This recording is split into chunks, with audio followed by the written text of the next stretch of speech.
बिस्मिल्लाहिर्रहमानिर्रहीम, अस्सलाम वालेकुम। पूरा वर्ल्ड इंतज़ार कर रहा है कि ईरान कब हमला करेगा और इज़राइल के ख़िलाफ़ ये जो हमला होने जा रहा है इस पर तबाही किन शहरों में क्या करना है, सारे इंतज़ार करें। लेकिन अब बरतानिया की जानिब से सबसे अहम खबर वो कहते हैं कि हम ईरान के फ़ौज के अंदर से अपने सोर्स से खबर निकाल कर लाए हैं।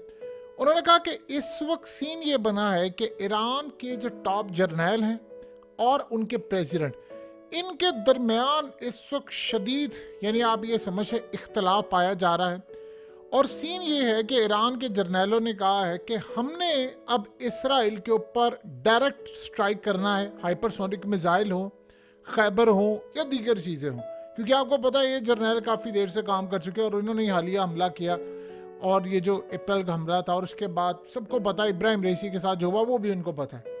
अब इस सिनेरियो में वो कह रहे हैं कि हमने इजराइल के साथ जो हमला करना है इसके बाद ऑल आउट वार शुरू हो जाएगी और इसमें हम उनके शहर तबाह करेंगे, लेबनान हमला करेगा, शाम करेगा और ये तमाम चीज़ें। अब वो कह रहे हैं कि जो प्रेसिडेंट आया है नया, वो कह रहा है कि नहीं, आपने इजराइल पर अगर हमला करना है तो इनकी मिलिट्री बेसिस पर हमला करें सिर्फ, या वो लेट से इजराइल के अंदर हो या इनकी जो सीक्रेट बेसिस हैं जो रीजन के अंदर फैली है उनको उड़ा दे। क्योंकि अगर आपने डायरेक्टली हमला किया तो ये ऑल आउट वार होगी। और अभी मैंने इलेक्शन जीतकर इक़्तिदार में आया हूँ, तो इस सूरत हाल में हमें सबसे पहले ईरान की इकोनॉमी को रिवाइव करना है, तो आप उनको जवाब दे, मामला होगा। इस पर अभी मामला काफ़ी हद तक वो कह रहे हैं कि यानी स्टक हो गए हैं। वो कह रहे हैं कि नहीं, हमने इजराइल के शहर उड़ाने हैं, जो होगा देखी जाएगी, ये तबाही होगी जो होगी। क्योंकि उनका मानना ये है कि इसराइल, अगर हमने हमला ना किया तो इसराइल ने हमला कर देना है। और उन्होंने दोहा के अंदर भी वो चाहते तो इस्माइल हानिया को मार सकते थे, वो तुर्की में भी चाहते तो मार सकते थे, वो मॉस्को में भी अगर चाहते तो वहाँ मार सकते थे। उन्होंने सिर्फ तेहरान में मारना इसलिए समझा कि ताकि चूंकि उन्होंने जंग करनी है तो लिहाजा वो पूरी तरह तैयार है। तो आप इस गलत फहमी में अगर जी रहे हैं कि वो हमला नहीं करेंगे इसके बाद, तो ये गलत फहमी है। क्या आप ये समझते हैं, यानी वो जर्नल सारे कह रहे हैं, या आयतुल्ला अली खामनाई का भी यही मानना है, वो भी इसी बात पर हैं कि नहीं, हमें बिल्कुल डायरेक्ट हमला करना चाहिए। क्योंकि देखिए, इजराइल की टिप थी अमेरिका को कि कासिम सुलेमानी मारेंगे, इजराइल की टिप थी कि उसके बाद इस्माइल हानिया मारेंगे, फवाद शुक्र मारेंगे। तो वो ये समझते हैं कि अब बहुत हो गया, हमने बहुत सह लिया है, अब हमारे पास इतनी ताकत है कि अगर आज हमारे ड्रोन, स्टेल्थ ड्रोन, अमेरिका के डिफेंस सिस्टम को छोड़ो, वो तो बीट कर रहे हैं, उनके एयरक्राफ्ट कैरियर के ऊपर से गुजर जाते तो वो डिटेक्ट नहीं करते। तो लिहाजा हमारे पास अपॉर्चुनिटी है कि हम इसको तबाह कर दें, उड़ा दें, तो हम इनके शहर के शहर उड़ा देंगे। तो इस सिनेरियो में वो कह रहे हैं कि ये ना हो कि उसके बाद जंग छिड़ दे। तो कह रहे हैं जंग तो ऑल आउट वार वैसे भी होनी है, क्योंकि हम एटमी ताकत बनने की तरफ है, ये हमने बना लिया है, तो वो ये चाह रहे हैं कि हमें तबाह करना है। अब ये मामला सारे का सारा सामने आया है।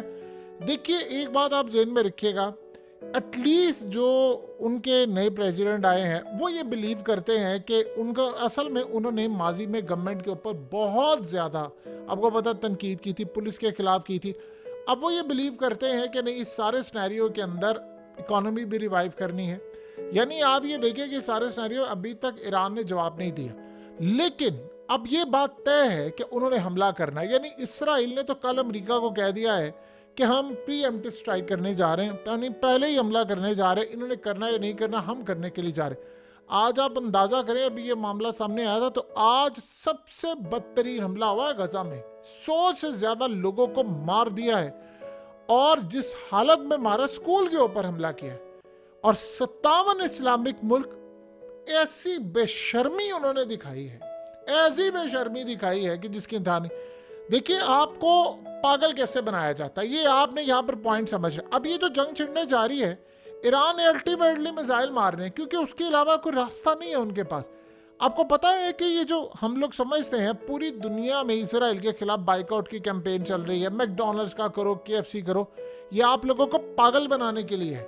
अब एक बात बताइए, इसराइल को आज अमेरिका से एड मिली है कांग्रेस को बाईपास करते हुए।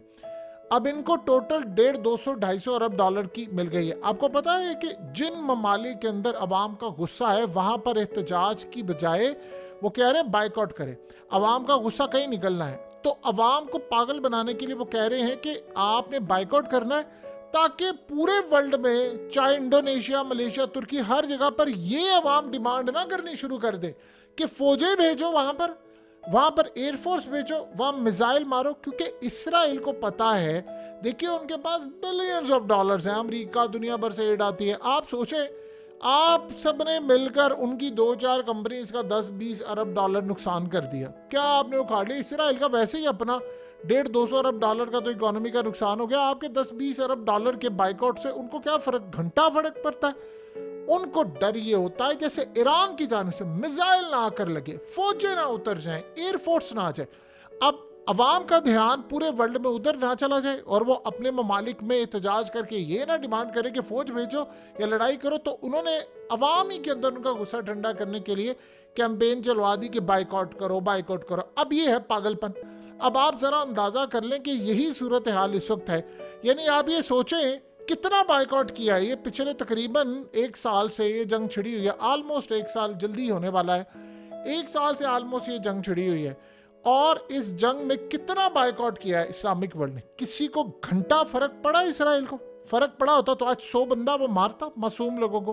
तो अब इस्लामिक वर्ल्ड ने कहा जी हम बाइकआउट और फलाना चाह गया कि हम मजम्मत करें। उनको मजम्मत है, बाइकआउट इन चीज़ों से फ़र्क नहीं पड़ा। पूरा वर्ल्ड इसराइल का क्या, मैकडोनल्ड्स का पूरा वर्ल्ड खाना बंद कर दो, उनको घंटा फ़र्क नहीं पड़ेगा। और उनके पास पैसा इतना है, उनको कतन कोई फ़र्क नहीं पड़ता। इनके बिलियनर्स, स्टॉक मार्केट। अब आप सोचे ट्रंप पर हमला हुआ और ट्रंप पर हमले से पहले उन्होंने स्टॉक सारे का सारे अपने बेच दिए थे।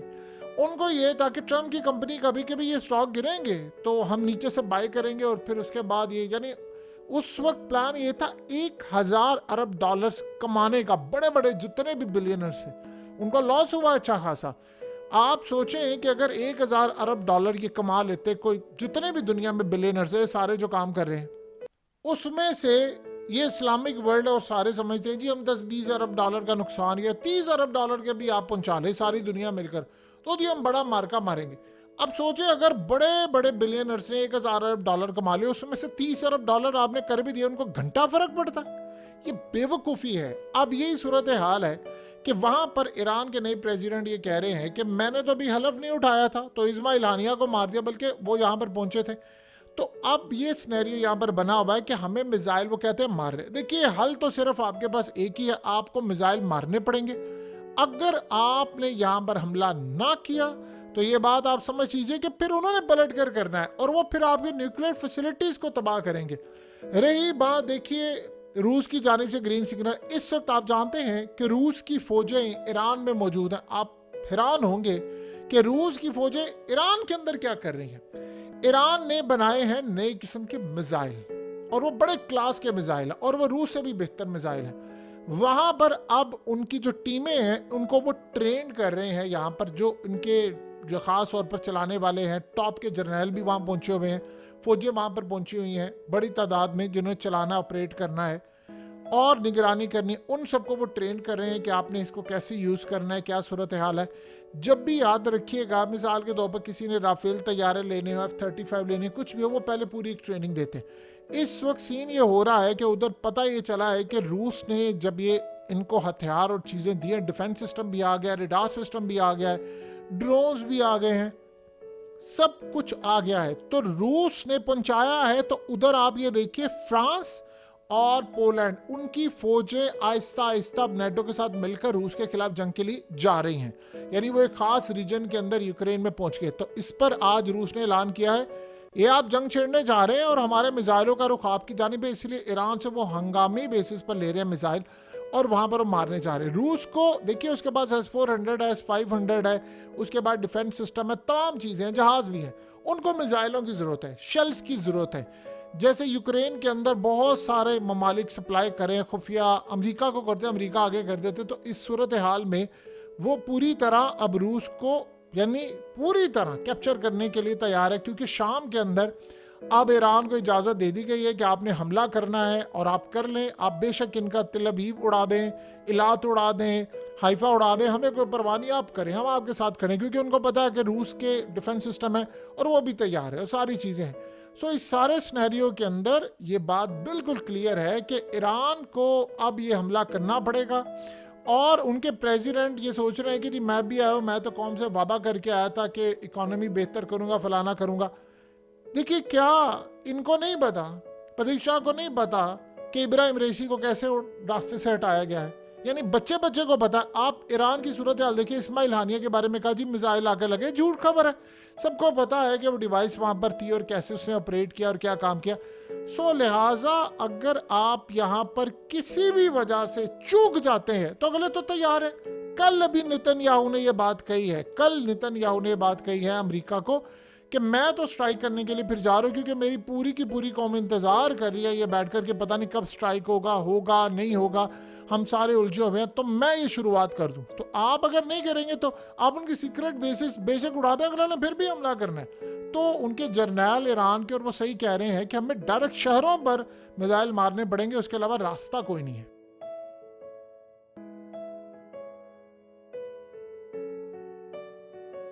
हकीकत टीवी को सब्सक्राइब करना मत भूलें, वीडियो को लाइक करें, शेयर करें और कमेंट सेक्शन में अपनी राय का इजहार ज़रूर करें।